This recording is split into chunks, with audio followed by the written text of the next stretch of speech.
थी, इसलिए वो बीमारी के बाद से ही एक कमरे में है। पुलिस ने फिलहाल किसी के खिलाफ कोई मामला दर्ज नहीं किया है।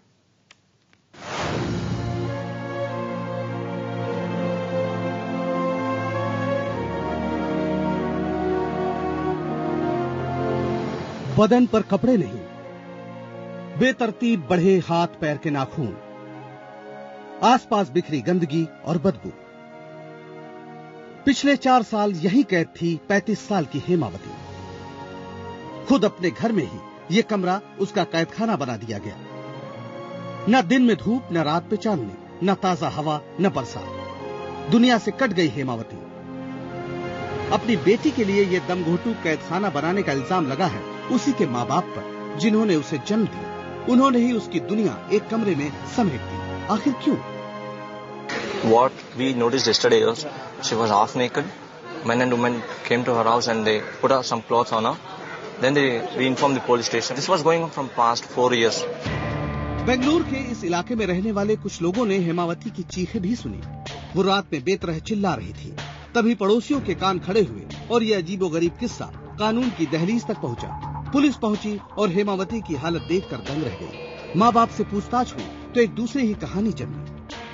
She has some problem, arthritis problem. She is unable to walk as per her parents' statement, her statement, and also neighbor's statement. She has been confined to bed for the past 4 to 5 years. She has been admitted to Nimans Hospital. However, we are examining. As soon as she come out of shock, we will be able to get the details. Hemavati को चार दीवारी से आजाद करवा के अस्पताल में दाखिल करवाया गया। पड़ोसियों का कहना है कि ये लड़की बीकॉम पास थी और किसी सीए फर्म में नौकरी करती थी, लेकिन कुछ साल पहले अचानक गायब हो गई। वो नजर ही नहीं आती थी। शायद इसी कैदखाने से उसे निकलने नहीं दिया जाता था। हालांकि इस अभागी महिला के घर वालों का कहना है कि उसकी भलाई के लिए ही उसे कमरे में रखा गया था।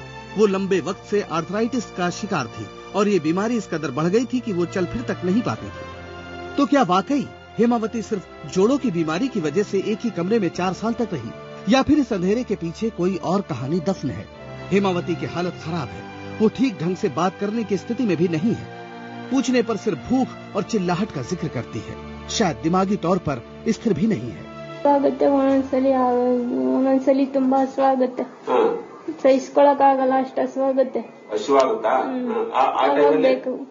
ಅವಾಗ ಸುಮ್ನೆ ಮಾತಾಡ್ಬೇಕಂದ್ರೆ ಸುಮ್ನೆ ಇರ್ತೀನಿಲ್ಲ ಅಂದ್ಬಿಟ್ಟು ಮಾತಾಡ್ತೀನಿ ಅಷ್ಟೇ, ಅವಾಗ ಕೇಳ್ತೀನಿ ಅಷ್ಟೇ ಸುಮ್ನೆ ಒಂದೊಂದ್ಸಲಿ। पुलिस हैरान परेशान है। आखिर इस केस में वो किसके खिलाफ मामला दर्ज करे? पीड़ित लड़की कोई ठोस बयान देने या अपने हाल की वजह बताने की स्थिति में नहीं है, इसलिए उसके सेहतमंद होने का इंतजार किया जा रहा है। पुलिस को कई सवालों के जवाब भी तलाशने होंगे। आखिर अपने ही घर के कमरे में बंद हेमावती के बदन पर कपड़े क्यों नहीं थे? आखिर इस महिला के नाखून इतने बड़े क्यों थे और बाल इस कदर बेतरतीब क्यों? घर वालों ने हेमावती की बीमारी का जिक्र कभी पड़ोसियों से क्यों नहीं किया? बेंगलुरु जैसे शांत माने जाने वाले शहर की ये घटना न सिर्फ चौंकाने वाली है, बल्कि ये सोचने पे भी मजबूर करती है कि क्या प्रगति के नाम पे हम सही में कुछ आगे बढ़ पाए हैं। यासर मुश्ताक, बेंगलुरु, IBN 7। यहाँ रुकेंगे हम एक और ब्रेक के लिए, लेकिन ब्रेक के बाद दिखाएंगे अंतर्राष्ट्रीय खबरें। ब्रेक में जाने से पहले देखते हैं रात 10:30 बजे